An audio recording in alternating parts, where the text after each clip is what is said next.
हातकणंगले तालुक्यातील माणगाव आणि परिसरात ऊस शेती मोठ्या प्रमाणात केली जाते। गेल्या 2 वर्षांमध्ये काही समाजकंटकांकडून ऊस पेटवून देण्याचे प्रकार घडत आहेत। यामुळे आज अखेर हजारो एकर ऊस जळून खाक झालाय। हातातोंडाला आलेल्या पिकांचं नुकसान झाल्याने शेतकरी आर्थिक अडचणीत येत आहेत। ऊस पेटवण्याच्या घटनांमुळे माणगावात ऊस जळाला आणि अपराधी पळाला अशी स्थिती झाली आहे। दरम्यान या संदर्भात ग्रामपंचायतीमध्ये बैठकीचं आयोजन करण्यात आलं होतं। या बैठकीला आमदार अशोकराव माने, हातकणंगलेचे पोलीस निरीक्षक शरद मेमाने हे उपस्थित होते। यावेळी ऊस पेटवणाऱ्या समाजकंटकांचा ताबडतोब बंदोबस्त करावा अशी मागणी शेतकऱ्यांनी केली।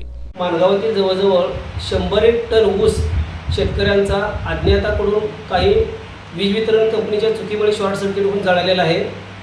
जवळजवळ 50 शेतकऱ्यांचा 100 एकर ऊस जळाला असून कारखान्यामार्फत जर त्या ऊसाचा हिशोब केला तर एका एकरामध्ये जर 60 टन धरलं तर 60,000 टन हा 6,000 टन हा ऊस शेतकऱ्यांचा जळालेला आहे आणि कारखान्याकडून त्या ऊसाच्या 10% कपात केली जाते। म्हणजे 6,000च्या 10% म्हणजे 600 टन ऊस हा शेतकऱ्यांचा नुकसान भरपाई झालेला आहे, नुकसान झालेलं आहे। आणि 600 टनाचा जर 3,300 रुपये प्रमाणे धरले तर जवळजवळ 20 लाखाच्या आसपास माणगाव येथील शेतकऱ्यांचे नुकसान झालेले आहे। त्यामुळे शेतकऱ्याची परिस्थिती अतिशय नाजूक झालेली आहे।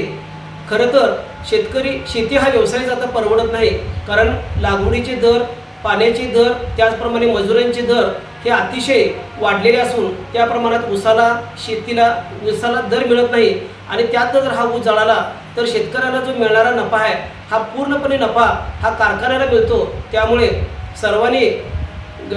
सर्व शेतकऱ्यांनी याची गांभीर्याने विचार करून आपण पोलीस स्टेशनला याची रिसर तक्रार देऊन अज्ञाताविषयी शोध घेण्याविषयी पोलीस स्टेशनला कळवावी ही विनंती।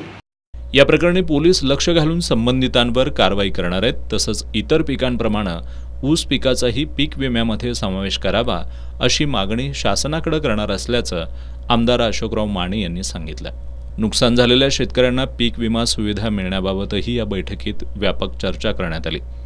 हातकणंगले पोलीस आणि ग्रामपंचायतीकडून ऊस पेटवणाऱ्यांचा कायमचा बंदोबस्त करण्यासाठी पावलं उचलली जातील असं सरपंच राजू मगदूम यांनी सांगितलं।